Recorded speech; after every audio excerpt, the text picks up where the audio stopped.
السلام علیکم، بسم اللہ الرحمن الرحیم۔ آئی ہوپ آپ صحت سے ہوں گے۔ Welcome to my YouTube channel Alag کہانیاں۔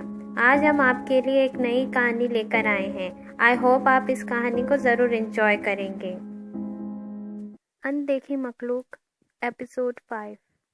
جیسے کہ آپ سب جانتے ہیں کہ ایپیسوڈ 4 میں جب زارا فریج سے پانی لینے گئی تو اسے ایسا محسوس ہوا جیسے کوئی اس کے پاس کھڑا ہو۔ اس کے بعد کیا ہوا، آئیے ایپیسوڈ 5 میں سنتے ہیں۔ ڈاکٹر نے کیا کہا سمیر؟ سکینہ بیگم بےتابی سے بولی۔ کہہ رہی تھی کہ ڈپریشن کا شکار ہے وہ۔ سمیر نے گہری سانس لی۔ سمیر بیٹا، مجھے نہیں لگتا کہ یہ مسئلہ۔ سکینہ بیگم بول ہی رہی تھی کہ اس کی نظر زارا پر پڑی جو ابھی ابھی لان میں داخل ہوئی۔ وہ کہتے کہتے رک گئی۔ زارا کے سامنے ایسی کوئی بھی بات کرنا انہیں مناسب نہیں لگا۔ سمیر ان کے باتوں کا انتظار کر رہا تھا۔ اس بارے میں ہم بعد میں بات کریں گے، سکینہ بیگم بولی۔ لیکن سمیر کچھ بولنے ہی لگا تھا، لیکن وہ بھی زارا کو دیکھ کر اور سکینہ بیگم کی بات سمجھ گیا۔ وہ خاموش ہو گیا۔ زارا ان دونوں کے پاس چل کر آئی اور صوفے پر آ کر بیٹھ گئی۔ تم تو پانی لینے گئی تھی، سمیر نے اس کے خالی ہاتھ دیکھ کر کہا۔ اوہ، زارا کچھ کہنے ہی والی تھی کہ سمیر نے اسے روک دیا۔ چلو کوئی بات نہیں، میں خود ہی چل کر پانی پی لیتا ہوں، تم خالہ کے ساتھ باتیں کرو، سمیر نے اٹھتے ہوئے کہا، اور زارا نے سر ہاں میں ہلا دیا۔ زارا صوفے سے اٹھ کر گھوم کر کھڑکی کی طرف آ گئی اور کھڑکی سے باہر دیکھنے لگی۔ زارا، اب کیسی طبیعت ہے تمہاری؟ سکینہ بیگم نے پیچھے مڑ کر دیکھا اور زارا سے پوچھنے لگی۔ جواباً زارا اب بھی خاموش تھی۔ زارا بیٹا جواب تو دو، سکینہ بیگم نے پیار سے پوچھا، لیکن زارا اب بھی چپ چاپ ہی تھی اور کھڑکی سے باہر بس دیکھے ہی جا رہی تھی۔ زارا بیٹا کیا ہوا؟ میں تم سے بات کر رہی ہوں۔ زارا گھوم کر آ کر اس کے برابر میں کھڑی ہوئی۔ لیکن مجھے آپ سے بات نہیں کرنی، زارا بے رخی سے بولی۔ کیوں؟ کیا ہوا زارا، کچھ تو بتاؤ، کیا ہوا ہے میری جان؟ سکینہ بیگم تڑپ کر بولی۔ آپ سب جانتی ہیں، زارا رخ موڑ کر بولی۔ میں سچ میں کچھ بھی نہیں جانتی، کچھ تو بتاؤ کہ آخر ہوا کیا ہے، سکینہ بیگم بولی۔ امی، آپ نے سمیر سے جھوٹ کیوں کہا؟ اب ان کی نظر میں جھوٹی ہو گئی ہوں۔ انہیں مجھ پر یقین نہیں ہے، وہ سمجھتے ہیں کہ میں پاگل ہوں۔ لیکن میں پاگل نہیں ہوں، مجھے وہ محسوس ہوتا ہے، کسی کا وجود میرے آس پاس۔ زارا باری آواز میں بولی۔ کیسا جھوٹ؟ تم کس بارے میں بات کر رہی ہو؟ سکینہ بیگم بولی۔ یہی کہ سمیر رات کو گھر پر نہیں آیا تھا۔ میں نے ایسا کچھ بھی نہیں کہا۔ امی، آپ جھوٹ کیوں بول رہی ہو؟ میں سمیر کے ساتھ آپ کے کمرے میں خود آئی تھی اور آپ نے کہا تھا کہ سمیر گھر پر نہیں آیا تھا۔ آپ گواہ تھی کہ سمیر رات کو گھر آیا تھا۔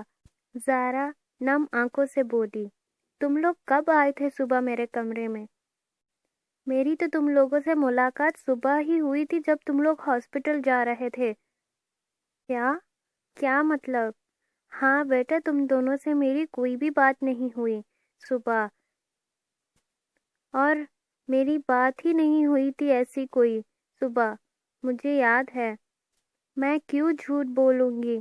سمیر گھر پر آیا تھا اور دروازہ تو میں نے خود ہی کھولا تھا، اور اس بات پر میں کیوں جھوٹ بولوں گی؟ مطلب امی، وہ آپ نہیں تھی۔ زارا وہیں بے ہوش ہو گئی۔ زارا میری جان اٹھو، مجھے پوری بات بتاؤ، کیا ہوا بتاؤ مجھے۔ امی وہ کل رات سے لے کر کچن کے واقعہ تک سکینہ بیگم کو زارا نے سب کچھ بتا دیا۔ یا خدایا رحم، سکینہ بیگم نے زارا کو سینے سے لگایا۔ امی وہ بالکل بھی اچھا نہیں ہے۔ امی پلیز مجھے اس سے بچائیں، زارا روتے ہوئے بولی۔ میں بات کروں گی، ہم یہاں سے چلے جائیں گے۔ سکینہ بیگم نے اس کا ماتھا چوما اور زارا ان کے گلے سے رکھ کر رونے لگی، اور سکینہ بیگم کی آنکھوں میں بھی نمی آ گئی۔ زارا سو رہی تھی اور اس کے کانوں میں ایک بھیانک آواز ان کے کانوں میں گونجی۔ زارا نیند سے جاگ گئی تھی، لیکن وہ آنکھیں بند کیے لیٹی رہی۔ اور دوسری بار پھر سے زارا کے قریب سے یہ خوفناک آواز گونجی۔ زارا بہت خوفزدہ ہو گئی تھی۔ زارا نے کمبل کا ایک کونا پکڑا اور اسے اپنی مٹھی میں جکڑ لیا۔ اس بار آواز اس کے بالکل پاس سے آ رہی تھی۔ زارا کو محسوس ہو رہا تھا جیسے کہ کوئی اس کے بالوں میں کوئی اپنے بڑے بڑے ناخن کے ساتھ ہاتھ پھیرا رہا تھا، اور زارا کی آنکھیں خوف کی وجہ سے بند تھی۔ زارا کے پاس اتنی ہمت نہیں تھی کہ وہ اپنی آنکھیں کھول کر دیکھے کہ کون یہ سب کر رہا ہے۔ بہت حسین ہو تم، کہتا ہوں۔ وہ اس پر جھکنے لگی۔ یا اللہ رحم، زارا کے منہ سے یہ جملہ نکلا۔ اس کے بعد ایک خوفناک کہکیہ زارا کے کان میں گونجا۔ زارا یہ سب سن کر بہت ہی زیادہ سینک گئی تھی۔ اس کے بعد زارا نے آیت الکرسی کی تلاوت شروع کر دی۔ وہ غصے سے زارا کو دیکھنے لگا اور اس کی آنکھیں سوکھ انگارے ہو گئی۔ چہرہ جھلسنے لگا۔ دیکھتے ہی دیکھتے وہ کالے دھواں میں تبدیل ہو گیا۔ وہ اس وقت کا جا چکا تھا، لیکن پھر بھی زارا نے آیت الکرسی کی تلاوت چالو رکھی اور وہ تلاوت کرتے کرتے سو گئی۔ زارا اٹھو، زارا کے کانوں میں سمیر کی آواز گونجی۔ میں کیا ہوا؟ زارا نے سمیر کو پریشان دیکھ کر چونک کر اٹھ کر بیٹھ کر اور یہ سوال کرنے لگی۔ یہ خون کہاں سے آیا تمہاری بالوں میں؟ سمیر نے زارا کے بالوں کی طرف اشارہ کیا، اور جب زارا نے اپنے بالوں میں ہاتھ پھیرا تو زارا کے ہاتھ خون میں رنگ گئے۔ جب اس نے مڑ کر تکیے کو دیکھا تو تکیے پر بھی خون کے نشان تھے۔ یہ کیسے؟ زارا بولتے بولتے رکی۔ اس کے دماغ میں رات والا واقعہ گھوما۔ زارا اپنا سر پکڑ کر بیٹھ گئی۔ تمہیں کوئی چوٹ لگی تھی کیا؟ سمیر اس کے پاس بیٹھ کر پوچھا۔ زارا نے سر نہ میں ہلا دیا۔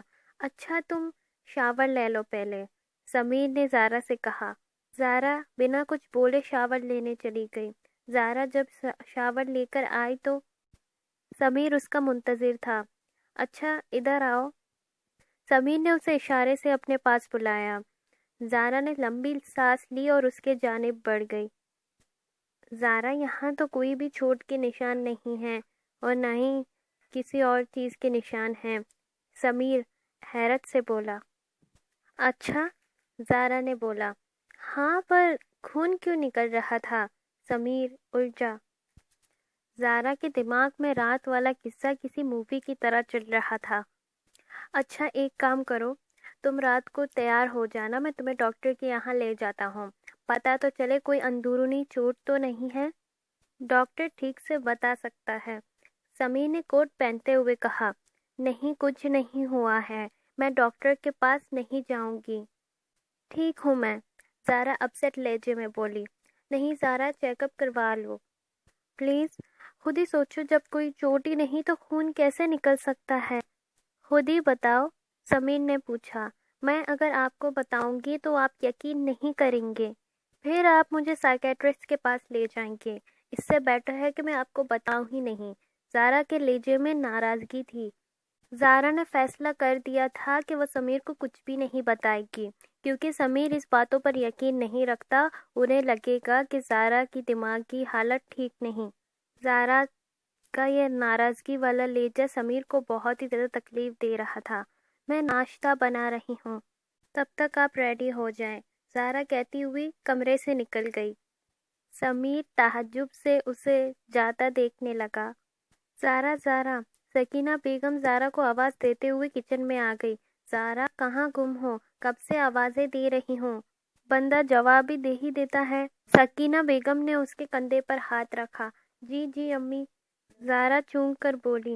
اچھا زارا، سمیر چلا گیا ہے کیا؟ جی امی، وہ تو کب کے چلے گئے ہیں۔ کیوں امی، آپ کو کوئی کام تھا؟ زارا نے پوچھا۔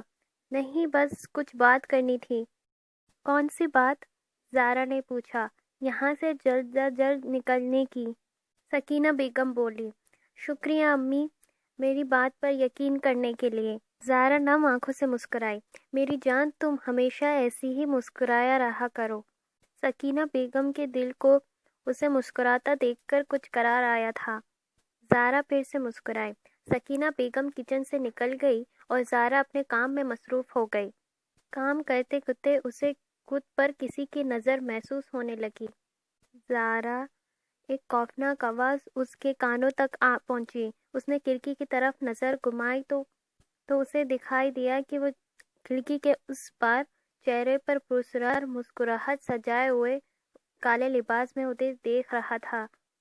زارا اسے دیکھ کر خوفزدہ ہو گئی اور اس نے اپنے دونوں ہاتھ لے کر اپنے چہرے پر رکھ دیے۔ اس نے اپنا چہرہ چھپایا۔ جب سکینہ بیگم کمرے میں جا رہی تھی تو کسی نے اسے دھکا دیا اور اس کا سر جا کر میز پر لگا اور وہاں سے خون رسنے لگا۔ اوہ، انہوں نے اپنا سر تام لیا۔ بولا تھا نا تجھے کہ زارا یہاں سے کہیں نہیں جائے گی۔ کسی کی خوفناک اور ہولناک آواز سکینہ بیگم کے کانوں تک آ پہنچی۔ وہ آواز بہت ہی غصے بھری تھی۔ زارا، زارا! سکینہ بیگم بہت ہی خوفزدہ ہو گئی۔ زارا، زارا پکارتی جا رہی تھی۔ وہ زارا کو پکارتے پکارتے وہیں گر گئی اور زارا اپنا چہرہ چھپائے اب تک وہاں بیٹھی تھی۔ آئی ہوپ اب تک کی کہانی آپ کو بہت ہی زیادہ انٹرسٹنگ لگ رہی ہوگی، اور آگے کیا ہو سکتا ہے یہ مجھے کامنٹ سیکشن میں بتائیے گا، اور باقی کی سٹوری آپ ایپیسوڈ 6 میں سنیں گے۔ میسج کر سکتے ہیں، اور آپ کو نئی ویڈیو چاہیے تو بیل آئیکن ضرور دبائیے گا، اور اتنی محنت سے بنائی ہوئی ویڈیو کو لائک اور کامنٹ کرنا بالکل بھی نہ بھولیے گا۔ تھینکس فار واچنگ، شکریہ۔